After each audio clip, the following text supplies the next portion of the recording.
Greetings and welcome to the Homeless Consultant channel. My name is Paul B. I am the Homeless Consultant, and today I would like to make a modest proposal. First, I'd like to give you a little bit of background. I'd like to point out that the homeless population in America represents at least 1% of the population, possibly closer to 2 or 3% out of 330 million Americans. Also, there is rampant fear and loathing, hatred of the homeless among the general population. And because of that, there's a tremendous amount of discrimination against homeless people at all levels of society and government and the workplace. Increasingly, we're seeing some truly vicious state-sponsored criminalization of homelessness and laws that prohibit vehicular residency, such as my residency here in my car. These actions on the part of government are beginning to permanently destroy the lives of homeless people on such a scale that if it's allowed to continue, words like Holocaust will be absolutely appropriate. That's how serious it is.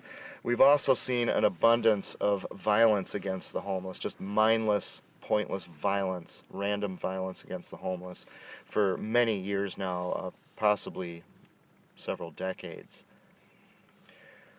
To try to address these things and the needs of homeless people in general, we have government, social services, nonprofit agencies, and pumped into all those systems collectively are billions of dollars.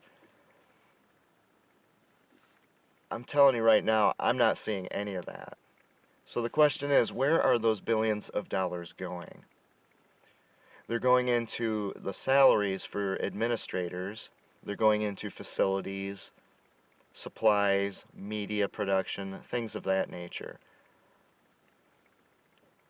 It's largely a farce. And these programs don't really do anything for the homeless people who would benefit from it the most, in the sense that, for example, in my case, it wouldn't take a whole lot to get me out of homelessness once and for all, back into a productive corporate job where I can use my earnings and actually keep the fruits of my labor, and I could come back and help people as an individual. These organizations and agencies are... I told you I'd tell you the truth on this channel. And if you can't deal with that, hit the stop button right now, because I am going to tell you the truth in this video. If homelessness were ended, all those people who were paid to end homelessness will be out of a job.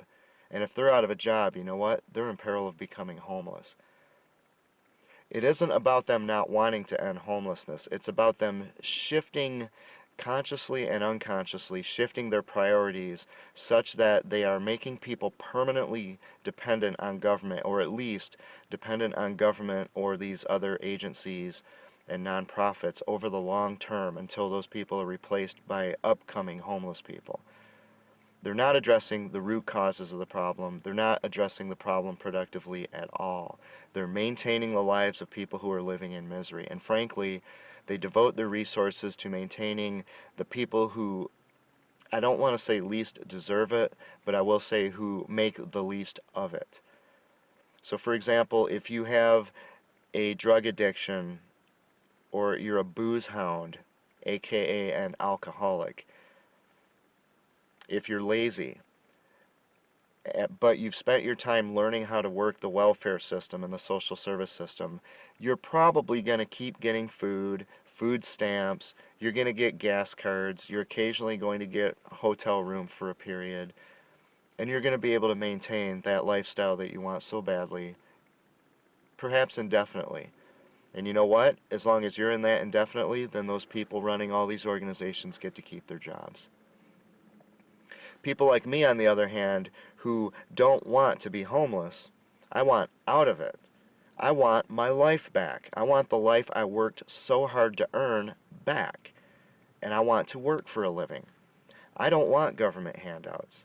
I don't want free money. I don't want food stamps. I just want out of this, and I need help. I get no help. An example, at that emergency shelter I was at recently, I told you how that went, but what about when it was over? When it was over, most of the people that I'm aware of that I've been able to check up on have since found some other shelter somewhere else because they're provided it. You know why? Because a lot of them are drinking, they're drugging, they're doing this. There's something going on. The 3 people I'm aware of who had absolutely no shelter, no food, nothing after the shelter were the 2 professionals, sane and sober, myself and another a woman, and a fellow who's out working at a job. We are the ones who are still living in our car, while the people who are out there drinking and drugging found places to go. The other one was one of those couples with an 8-month-old baby, one of those 2 couples. The father is working very hard. He's not being paid what he deserves. Those are nice, good people trying to take care of their baby.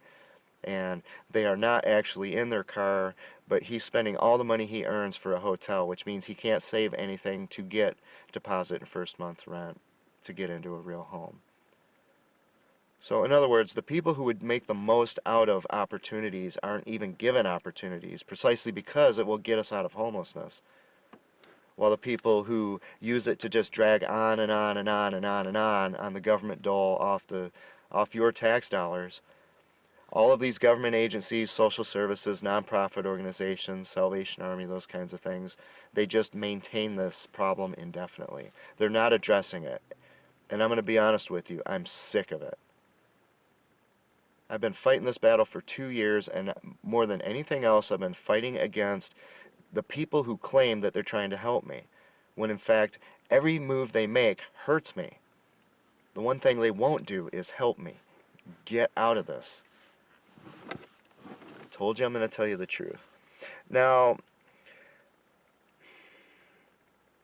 I've said in another video that in my experience, I would say at least 1/2 of the homeless people out there, the uncaused cause of their homelessness in one way or another is government. Totally inept, incompetent, negligent, ignorant, self-serving, self-absorbed, and often corrupt government. And yet the homeless people get blamed for it. I'm tired of it. And I'm going to make a proposal here to begin the steps to finally start dealing with this productively.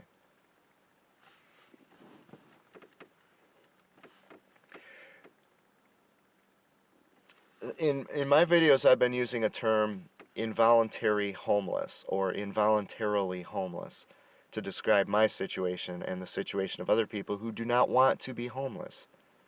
We want this to become a distant memory in our lives while we move on and move forward. And we want to work for that. We don't want handouts. That's hard to do when you're discriminated against by employers, human resources. Human resources is one of the worst things that's happened to this country, along with political correctness. It's just institutionalized discrimination against anybody that human resources doesn't like. Which is why we need a term to describe the fear, the loathing, and the hatred of the homeless. Before I get to my term, though, a couple other points I'd like to make. When I was at that shelter, there was a table with food on it. It also blocked off access to a very large room that was filled with tables, just empty tables. We were not allowed to go over there. The volunteers in the shelter, people who ran the shelter, the people from the church, they could go through there as they pleased, whenever they felt like it. Now, I was asked to make a brief video. You can view it on my YouTube channel. It's called Dakota County Emergency Homeless Shelter Video. I was asked to make that by the shelter people, but I couldn't find a quiet and peaceful place to make it. So I asked them, I went to that table and I asked them, do you mind if I go over there to that table, it's like 10 feet away, and record it there, because that way I can have some peace and quiet, no distractions. And the volunteer immediately just, oh no, you can't go over there, you can't go over there. I mean, she made it was as if I was flying an Iranian bomber over Washington, D.C. airspace, asking for permission. And I busted her chops for it. I told her, I do not appreciate being talked to like that. You people go in and out of here without any problems. But for some reason, you see a scarlet H that I'm wearing that I don't see. And because of that, there's some invisible line there that says I can't cross that line, even when I was asked to do something that is better done over there. But you can cross it however you feel like it. That's the way we're treated. And my point of this is that the people who run the shelters, the people who run government programs for the homeless, the people who run social services, and these nonprofit organizations, these billion-dollar nonprofit organizations, most of the time they demonstrate the most visceral bigotry toward the homeless. It's not necessarily fear, it's not necessarily loathing, and it's not necessarily hatred. It's a bizarre hybrid. But they treat us differently more than people out there in society do in many cases.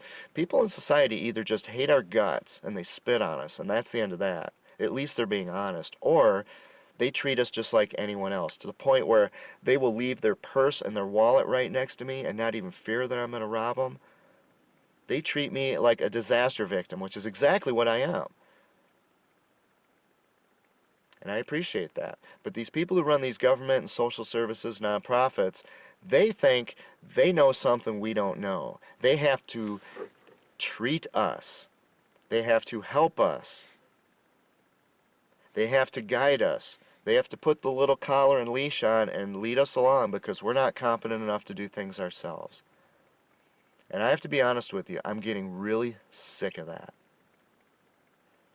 Billions of dollars pumped into these useless, pointless, counterproductive, self-serving programs that only keep government employees employed, nonprofit agency people employed, so that they can do something that has no general effect on anything. And if you don't believe me, look at the homeless numbers over the last 50 years or so. Are they getting any better? They've done about as good of a job as the war on cancer has done. And the reason is because their focus is completely wrong. And when people like me who know what's going on speak, look at the number of views my videos have. You know what? Because I don't have a John T. and or Catherine whatever MacArthur Foundation grant. I don't have a Genius grant. I don't get money from the Bill and Melinda Gates Foundation. I don't get these things. The Ford Foundation. Listen to NPR, the money pumped into people who don't even know what the hell they're doing out there. People like me who understand exactly what's going on here, I have to do this at my own expense. And I'm sick of it. So I'm going to tell the truth in this video. The truth is, the only way we are ever going to get anywhere towards solving the homeless problem, and we will never solve it completely, that's the way life is.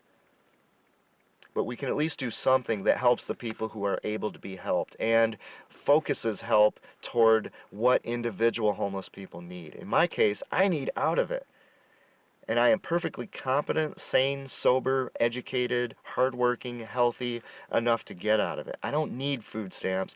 I don't need my name in a government computer associating me with welfare for the rest of my life while I'm trying to reestablish a professional career. And that is all that this government does. I'm sick of it. And I'm going to do something about it in this video.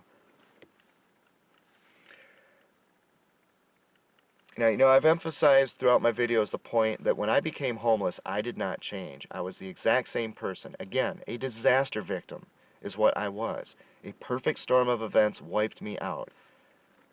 And a lot of malice from the government, this corrupt government out here, things like that, are what made me homeless. Now, if I had had a support system, I could have gotten out of it very quickly or never had it happen. But if you look at my videos, I tell you why that didn't happen. I didn't have friends, I didn't have family, I didn't have church, precisely because I worked so hard at my last job that it consumed all of my time without any extra pay because I was on salary.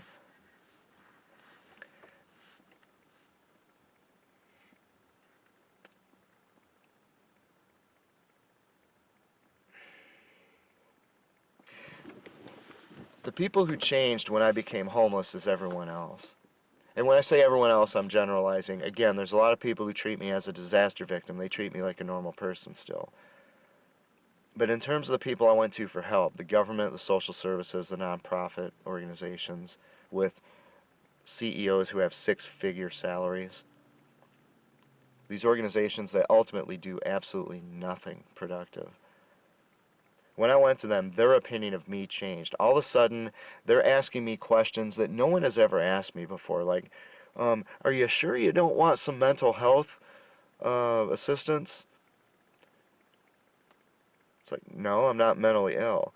Do you have any substance abuse problems? No, I've never used drugs and I don't like the taste of alcohol. Are you sure? Yes, I'm sure. I've never used drugs and I don't like the taste of alcohol. Okay, I just wanted to be sure, because you can be honest with me if you're on drugs or anything. We're here to help you.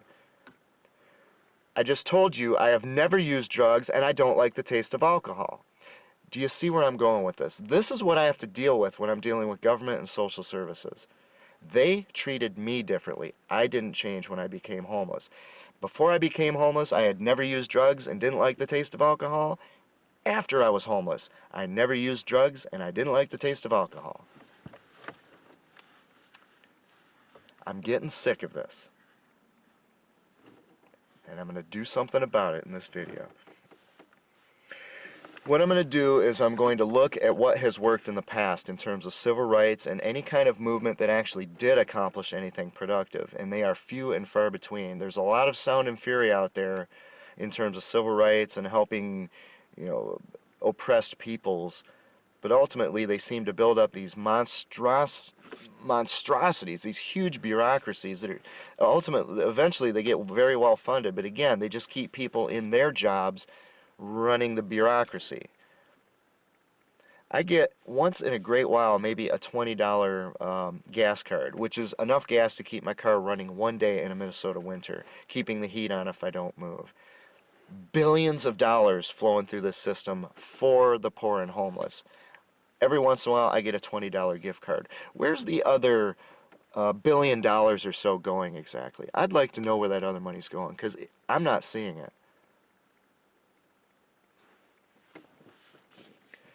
The reason is because nothing focused, productive, and I would dare say sincere is being done for the homeless. You know why? Because it goes back to what I said a moment ago. The very people out there who claim to be helping us the most are the people who demonstrate the most fundamental bigotry toward us.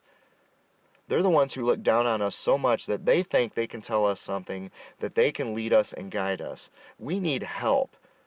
If you have a flat tire, does the person who comes and helps you change your tire, do they think they're better than you because you needed their help to change a tire? No, you're equals. You just have a problem and you need somebody's help. But in these social services and the government, they come to us and they think they know something we don't know. And that's the problem. That's where all this money is being wasted.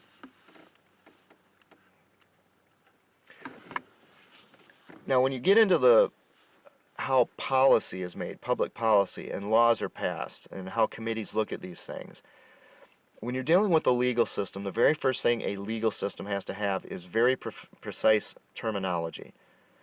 If you remember Bill Clinton, when he was on the hot seat for getting serviced by Monica Lewinsky, he would use ruses like saying, well, how do you define the word is?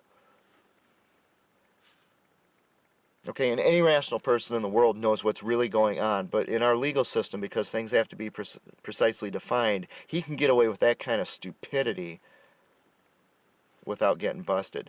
Now, what happens in the legal system is over time, terms are evaluated by courts and they set precedents, and over time the terminology takes on a specific meaning.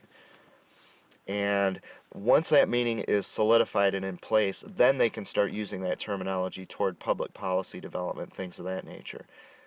But when they're using a term like the homeless to represent both me and somebody who just wants to stick their head inside a bottle or stick a needle in their arm all the time, when you have the same term, the homeless, describing me and them, we got a problem. Because you know what? My needs are different than theirs. My need is to get out of homelessness and into a job so that I'm no longer homelessness. Their need is to get a fix and to somehow survive in terms of food, clothing, and shelter while they're getting that fix. Two different things. We need a terminology that deals with this. And the most fundamental terminology that we need to come up with to get this ball rolling is not a definition of the homeless. It is a definition of the fear, loathing, and hatred of the homeless. It's a definition of this psychological problem that so many people have where they look down on the homeless, or they feel that they need to be our caretakers rather than someone who's just helping us. We need a term to deal with that first and foremost, because we're not going to be able to start dismantling this gargantuan billion-dollar fiasco built up of these government agencies and these nonprofit organizations and social services until we can start identifying, and it becomes obvious through the terminology, that these people are not here to help the homeless. They think they're better than us. They want to be our caretakers. They want to be our mommy and our daddy. And I'm sick of it. I need help changing my tire. I don't need a chauffeur because I don't know how to drive. So guess what? I went out and I started looking up the word for fear of the homeless. And there's some lists out there that list some pretty bizarre phobias, fears. Let me give you a few here. Barophobia, or perhaps barophobia, is the fear of gravity. Good luck dealing with that one. Chaetophobia is the fear of hair. And of course its nemesis, peladophobia, the fear of bald people. Nephophobia is the fear of clouds. Quintophobia is the fear of the number 5. Not 4, not 6, the number 5. Hypegiophobia is the fear of responsibility. And frankly, as far as I'm concerned, that one helps to explain the Minnesota state government as well as anything else I've ever heard. And of course, there's the perfectly reasonable and sensible fear known as pantherophobia, the fear of mother-in-laws. And yet, to my shock and my surprise, there was no term that meant the fear of the homeless. The closest thing I could find was a kind of a casual slang term called hobophobia. And that was meant to apply to specifically to hobos and beggars. And it was also, it seems to have originated more or less as a joke, as a pun on the word homophobia. You know, haha, it's pretty funny. The thing is, not all beggars are homeless people. I'll give you an example. At my last corporate job, the one that laid me off with no advance notice, helping me to become homeless in the first place, a new president had come in and he sent a whole bunch of people, including myself, packing, again, with no advance notice. Just turned us around at the door one day and suddenly we had no job with no warning whatsoever. Then he went to Minnesota Governor Mark Dayton and he begged for almost $1 million in corporate welfare.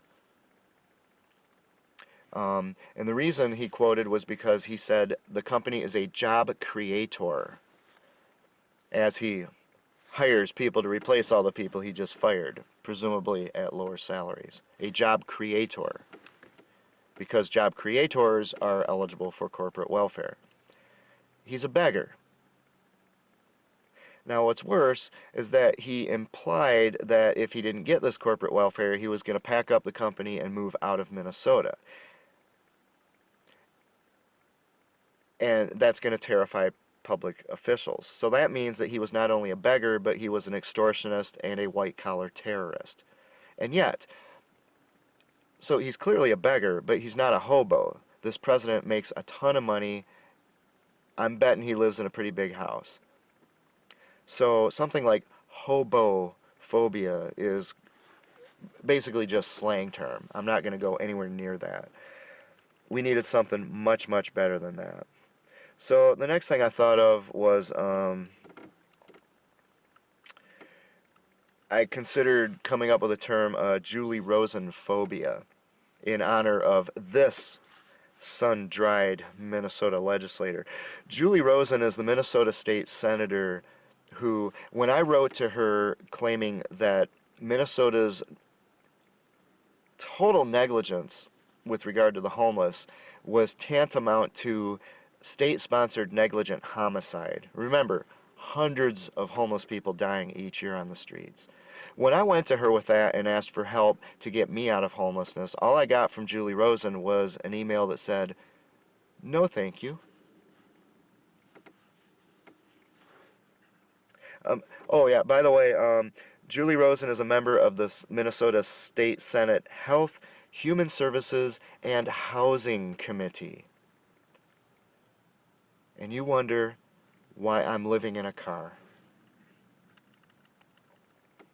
Now, the problem with Julie Rosen phobia, of course, is that, strictly speaking, it means the fear of Julie Rosen, which, based on her behavior, is a pretty rational fear, I think. But that's not what I'm going for. I'm looking for fear of the homeless. And frankly, she doesn't deserve to have her name immortalized in any way, except perhaps in a Hall of Shame. As an aside, though, I was thinking of the movie Idiocracy by Mike Judge, and I have to remember to look up and see if there's a phrase like idiophobia to describe the fear of the 20,000 Minnesota voters who just re-elected Julie Rosen to public office. Because, brothers and sisters, I fear those voters. They're not thinking things through. I'm the one living in a car. So at that point, what else can I do? The word phobia is derived from phobos. It's a Greek word. It means fear. Phobos was the Greek god of fear. He was the twin brother of Deimos. Deimos was the god of terror. If you look at the planet Mars, it has two small moons. They're basically asteroids, but the two small moons, they're named Phobos and Deimos together like that. So since that is Greek, I went to look for the Greek word for homelessness. And the only one I could find that fit the bill actually came from the Bible. And I want to quote this to you. This is 1 Corinthians chapter 4, verse 11. "Even unto this present hour," I'm sorry, I have to have my glasses. The malnutrition the last 2 years, I think, has really hurt my eyesight. I didn't need glasses before. "Even unto this present hour we both hunger and thirst, and are naked, and are buffeted, and have no certain dwelling place." Now, when you look at the Greek, the original Greek, the Textus Receptus that this translation came from, the King James Version, Strong's Greek dictionary number 790 is the word for no certain dwelling place. That word is astateo, and according to Strong's, it means to be non-stationary or to have no certain dwelling place. I've seen different definitions, but they all fall along those lines of somebody who doesn't have a permanent abode. That fits the bill perfectly for homeless people, doesn't it? So with that in mind, take these glasses off. With that in mind, to get this ball rolling, to start getting some legal definitions that matter, that can start getting some real civil rights rolling for homeless people, and start identifying the people who are real threats and enemies, which unfortunately are often the people who are claiming that they're trying to help us. To get that ball rolling, I want to propose a term for the fear, loathing, and or hatred of the homeless: Astateophobia. And I think this is a very good word for it. It's not the most convenient to say, but you know what? I'm not looking for something clever. I'm not trying to pull a media stunt like some of the recent phobias have done to get what they call civil rights passed. I am concerned with whether people are living or dying here. And it has to be a more clinical term. I think astateophobia is a very good word for this. To give you an idea of what I'm getting at, I just want to point out what would happen if astateophobia had been an established term, similar to all the other phobias out there, homophobe and all that kind of thing. If that word had been as established in our legal system, Here's what would have happened during my tenure being homeless. Julie Rosen, when she wrote back, "No thank you," that terse and heartless response, when she wrote that back, I could rightfully, publicly describe her as an astateophobe. And that would be a bad thing, because people would understand what it means. And you know what? When that happens, that might, just might, be enough to finally smack Minnesota voters upside the head, wake them up so that they don't re-elect her like they did last November. If a term, astateophobia, if these terms had existed, then at that election, when I was denied my right to vote because I'm homeless, and when I filed the appropriate, the 2 formal complaints and had them notarized and everything, and when the Minnesota state government, which could care less, probably threw them in the trash because they have not yet responded to these formal complaints that I lodged. When that happened, if astateophobia were a recognized legal term, you know what? I could get an attorney and I could sue this state for discrimination. They took away my civil right to vote, and they did nothing about it when I waged formal complaints the appropriate way through their own system that they set up for waging complaints. And you know what? If I sued the state and I won, I could collect damages that would be enough to end my homelessness so I can finally go out and get a job. Lastly, when I go out and apply for jobs, or I talk to employers about jobs, the employers, and particularly human resources, which is one of the most damaging things that has ever happened to this country, is the change from personnel departments to human resource departments. That and political correctness are probably the 2 most damaging things we've had, certainly when it comes to things like homelessness. And when I go out and ask about jobs, these people just cringe at the idea of hiring a homeless person, especially one who at the time might smell, because the state hasn't provided any showers or way for me to maintain hygiene. But you know what? They can get away with it. They can send me packing, they can ignore me, they can do anything they want. But if there was a legally recognized term like astateophobia, I could take them to court for discrimination, sue them for damages, and use the damages to get a home so I can get a job.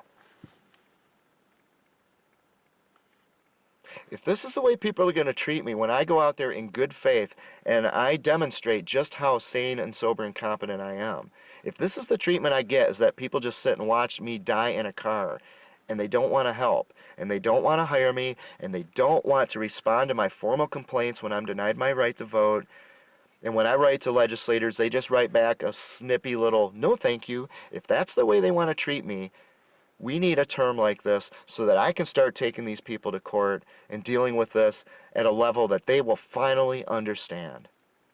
If we're going to have social services out there and billion-dollar tax-exempt nonprofit organizations, government agencies that claim they're helping the poor and the homeless when in fact they are imprisoning those people and hurting them, and you have a news media that supports that and refuses to expose what's really going on, if that's the way it's going to be, we need a term like astateophobia to get the ball rolling so that people can start recognizing this kind of instinctive bigotry that some people have, where they feel that they're better than me and that they have to save my life, that they have to rescue me. All I ever needed was some help, just like someone who had their house blown down by a tornado. But instead, I got astateophobia, or at the very least, bigotry against the homeless, where people thought they had to tell me what I needed to do to get out of it. You know what I needed to do? Get a job and work. But all the systems in place are preventing me from getting a job. Look at the job I did get. Look at my videos called How Not to Do Business. It describes the only job I could get, where the owner of this business, who was completely incompetent at running any kind of business that I could tell, certainly at running that business, he basically tried to turn me into his own personal indentured servant, his own pet human being. And he did so while he was blowing this trumpet about how much generosity and charity he's showing helping this homeless guy out. That's exactly what these government agencies do, these social services, these nonprofit organizations. Astateophobia If you like it, leave a comment. If you think you know something better, put it in the comments. We have got to come up with a term to start describing the way that people really, truly, in their hearts, demonstrated by their behavior, not their words, not their rhetoric, by their behavior. We need to start getting that exposed with the proper terminology. That's the only way we're going to get the legal ball rolling toward true civil rights and meaningful assistance for homeless people, to get them what they actually need instead of what other people think we need. I'm sick of this. Please, help me get something going that actually will work. Think about what I've said here, proposing this word, Astateophobia. And if you like it, leave a comment and start spreading the word to get this word into usage. And we'll see how long it takes to finally get it into the legal system, get it litigated, have them iron out what this term actually means, and then we can start moving forward with these people who show so much bigotry and maybe not fear and loathing and hatred, but they think they're better than us because they're not homeless right now, while I am homeless right now. So let me know what you think in the comments. That's my proposal. I hope you like it. Thank you so much for watching.